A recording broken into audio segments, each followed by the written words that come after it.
इस महापरिवार में समझो आप 70,000 हमारे भाइयों के साथ जुड़ चुके हैं। संगठन किस लिए बनाया गया है, संगठन का निर्माण हम क्यों किए? छोटे छोटे यूनिट में जिस प्रकार से आप सभी बहुत सीनियर ड्राइवर भी यहाँ पे हमारे वरिष्ठ जन हैं जो शुरुआत से देख रहे हैं, संगठन बनाने से लेकर संगठन टूटने तक कई संगठन आई, कई संगठन गई। माननीय उपाध्यक्ष महोदय जी अभी आप सभी के समक्ष जो बातें रखा कि सरगुजा से कोंटा से लेके सरगुजा तक का, बसना से लेके राजनांदगांव तक का जो अनेकों संगठन बिखरा हुआ संगठन था, अलग अलग यूनिटों में काम कर रहा था, लेकिन वह सरकार तक अपनी छाप छोड़ने में कामयाब हो पाई थी क्या? नहीं। आज संपूर्ण जो कोने कोने से लेकर हम जितने भी जब हम महासंगठन का जब हम निर्माण किए, उसमें हमारे पास 18 संगठन शामिल हुआ।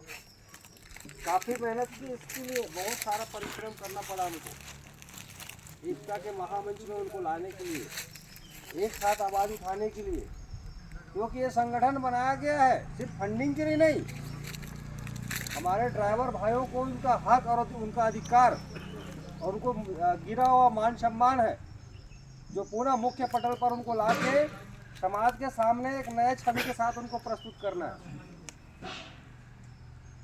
कई भाइयों का विचारधारा क्या रहता है, नहीं हम अलग संगठन बनाएंगे, तो संगठन बनाने का उद्देश्य क्या है उनको खुद मालूम नहीं होता है, क्या होती है संगठन। तो हम इस संगठन के माध्यम से हम इसको क्या बनाए हैं, एक परिवार बनाए हैं।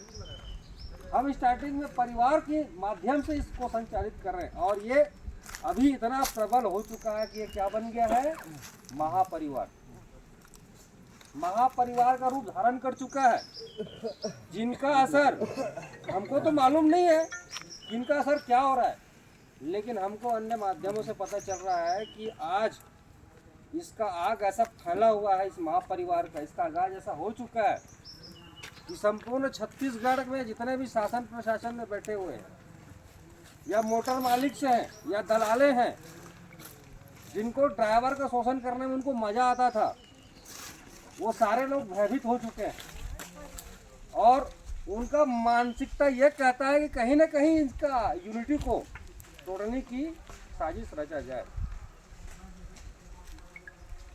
और वो आपको फंसाने की दिशा में, आपको बदलाने की दिशा में कोई भी बात रख सकता है, वो किसी प्रकार से अपनी बात रख सकता है।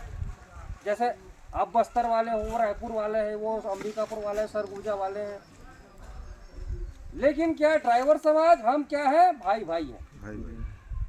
हमारे जो संगठन में जितने भी हमारे भाई होते हैं, अलग अलग वर्गों से आते हैं, कोई हिंदू होता है, कोई मुसलमान होता है, कोई सिख होता है, कोई ईसाई होता है।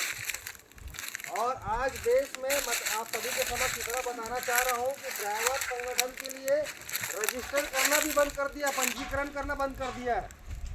जो पंजीयन हो रहा था ना, वो जाइए बिहार में देखिए, झारखंड में देखिए, उड़ीसा में देखिए, उत्तर प्रदेश में देखिए, मध्य प्रदेश में देखिए।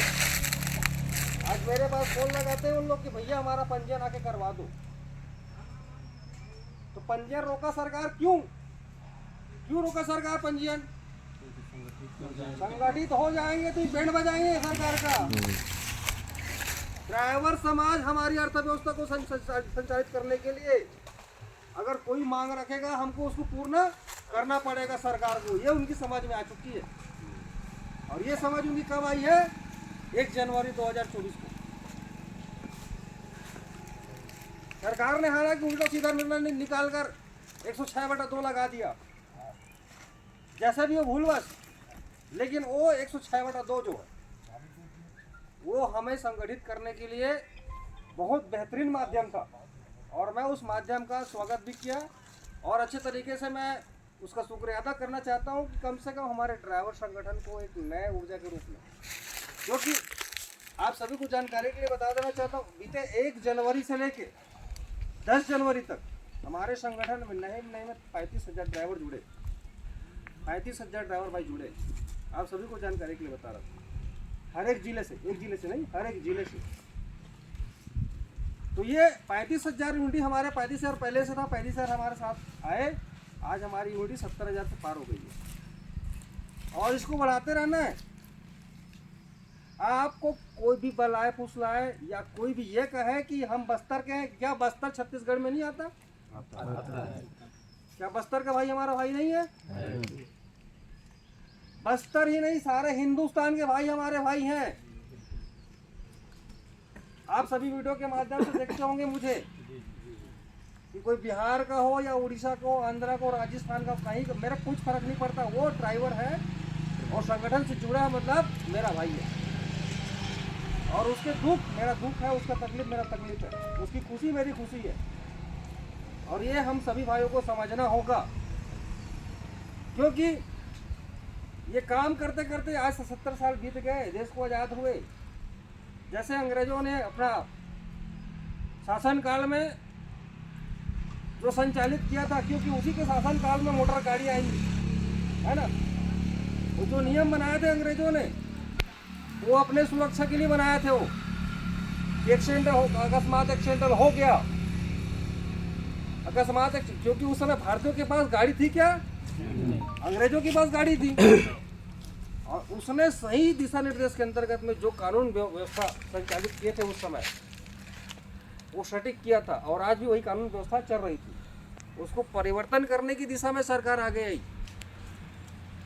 लेकिन वो सरकार ये गुना भाग नहीं कर पाई है कि ड्राइवर के साथ बैठ के बातचीत किया जाए या इस समस्या को सुलझाया जाए कि 152 को लाया जाए, जो हम काला कानून बोलते हैं।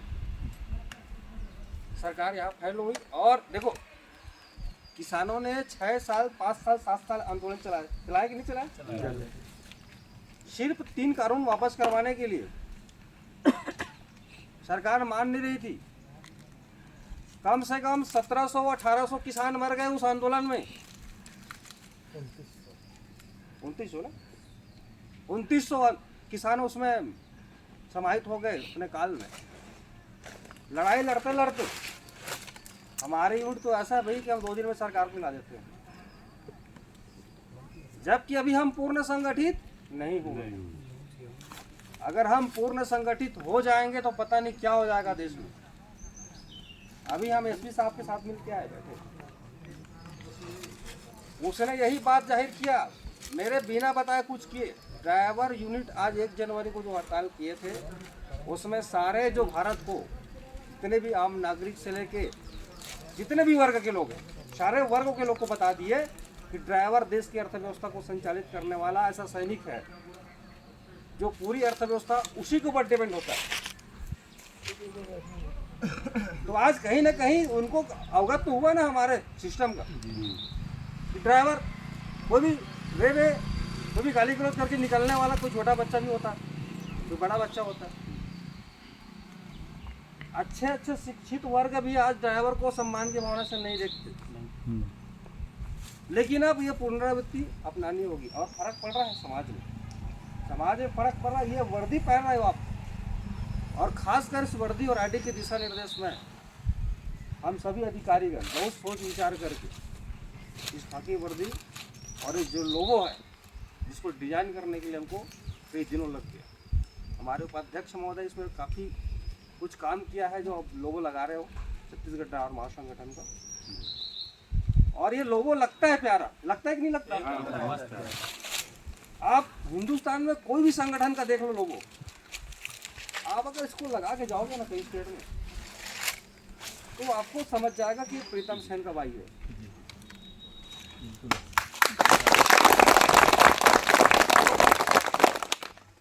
हमारे जो यूनिट है ना छत्तीसगढ़, हमको ज़्यादा दिन काम करते नहीं हुआ है। सबसे पहले नंबर में कौन चल रहा है? उड़ीसा। उड़ीसा पहले नंबर में है हिंदुस्तान में। और अब कुछ जानकारी के लिए बता देना चाहता हूँ कि दूसरा नंबर हमारा छत्तीसगढ़ है। उड़ीसा वाला अज्जू मेरे को बोलता है, उसका पूरा यूनिट बोलता है, प्रीतम आप मेरे को ओवरटेक किए। कोई दूसरा अन्य व्यक्ति आज तक मुझे ओवरटेक नहीं किया, क्योंकि हमने किसी को ना राजनीतिक फंदे में फंसे, ना मान सम्मान का लालच हमको है। हमको सिर्फ क्या करना है? काम करना है। और हम काम करते जा रहे हैं, बस समाज में काम करते करते जा रहे हैं और यूनिट बढ़ रही है हमारी यूनिट बढ़ रही है। और ये जो यहाँ से जो हम देख नहीं पाते हैं वो दूसरे व्यक्ति देखते हैं अदर स्टेट में। आज पूरे हिंदुस्तान में हमारे छत्तीसगढ़ ड्राइवर महासंगठन का अलग छाप है और अलग पहचान है, क्योंकि हमारे जो भावना है छत्तीसगढ़िया सबले बढ़िया। हमारे सभी के साथ रिलेशनशिप ऐसा है और हमारा जो जितने भी हमारा 10 अधिकारी हैं राज्य कमेटी के, सबका अलग अलग तरीका है, अलग अलग स्वरूप है, जिसके कारण से महासंगठन को अलग छाप मिलती है, अलग पहचान मिलती है। तो मैं पुरानी सिस्टम वही पे आता हूँ कि आपको कोई भी हो बहलाने की, फुसलाने की या अन्य माध्यमों से बरगलाने की कोशिश करेगा, बिल्कुल ध्यान नहीं दीजिएगा। हमको संगठन नहीं बनाना है भाई, हमको क्या बनाना है, परिवार बनाना है। और एक साथ उस परिवार में सम्मिलित होकर कभी दुख में सुख में, क्योंकि ये निरंतरता आती रहती है, हम सामाजिक परिवेश के अंतर्गत में एक दूसरे के साथ जुड़े हुए हैं और समाज के अंतर्गत बहुत सारी चीज़ें आती है। किसी के घर मांगलिक कार्य हो गया, वैवाहिक कार्य हो गया, किसी के भाई के घर में कोई किसी का देहांत हो गया, उस समय काठी माटी के कार्यक्रम होते हैं, रजगात्र के कार्यक्रम होते हैं, शादी के कार्य होते हैं। तो उन सारे कार्यों में क्योंकि पहले क्या होता था, कोई ड्राइवर के घर में खुशहाल के डेट में सिर्फ उसके परिवार के लोग आते थे। अब वो लोग भी नहीं आते थे। समझिए ड्राइवर क्या चीज़ होती है। पहले क्या होता था, आप हर एक के घर में जा सकते हो क्या, जैसे मौसी के घर में कुछ हो गया, चाची के घर में कुछ हो गया, आप तो भाई निकल गए गाड़ी लेके, आप ही नहीं जाओगे तो आपके घर में कौन आएगा। होता था कि नहीं होता था? अभी भी होता ही है। अरे वो तो हमारे घर में नहीं आते, वो अपना पैसा कमाने के चक्कर में देखते रहते हैं, हम क्यों जाए उसके घर में। हाँ बोलो। लेकिन अब हमारा समाज विस्तृत हो गया है। जी जी जी। ये जो यूनिट है अभी तो कम दिख रहा है भाई। अगर एक भाई के घर में, एक मिनट बता, लाइन में रहो बता रहा भाई के अगर भाई के साथ उसकी वाइफ आएगी, उसकी पत्नी आएगी उसके घर में, तो एक अलग माहौल, अलग परिवार बन गया है। और आज भी हम जहाँ आप देखते हैं शादी कार्यक्रम में कन्यादान करता हूँ, और कन्यादान के माध्यम से वहाँ कई प्रकार के लोग आए रहते हैं, बहुत सारे लोग रहते हैं। कोई बड़ा अधिकारी भी रहता है उसमें, कोई समाज सेवक भी रहता है, कोई सामाजिक कार्यकर्ता रहता है। हमारी जो पहल है, यूनिटी है, वो देखकर वो लोग काबिल तारीफ कि हमने कल्पना तक नहीं की थी कि ड्राइवर संगठन, ये ड्राइवर संस्था नाम की एक चीज बनेगी और जो कन्यादान योजना चलाएगा, जो आज तक किसी ने नहीं चलाया। सभी एक दूसरे के माध्यम से कभी बड़ा काम कर देंगे, ऐसा कभी किसी ने सोचा नहीं था। लेकिन हम इस स्तर पर पहुंच चुके हैं, अब यहाँ से हमको पीछे नहीं मुड़ना है। और मैं सभी हमारे वरिष्ठजन हैं, आपका हमारे प्रेरणा स्रोत है, मार्गदर्शक है, जो पुराने संगठन भी चला चुके हैं, और हमारे नए जो भाई हैं जो पहले संगठन को नहीं जानते हैं, आज इनको इस मंच के माध्यम से, इस बैठक के माध्यम से सबको बताना चाहता हूँ कि महासंगठन का विस्तार हो चुका है। अब महासंगठन सिर्फ आगे बढ़ रही है, और कोई भी पीछे खींचने वाला हो, कोई भी किसी प्रकार से इसकी दिशा को अगर भ्रमित करने वाला हो, ये महासंगठन न रुकेगा न झुकेगा, सिर्फ आगे बढ़ते रहेगा। नमस्कार, जय हिंद।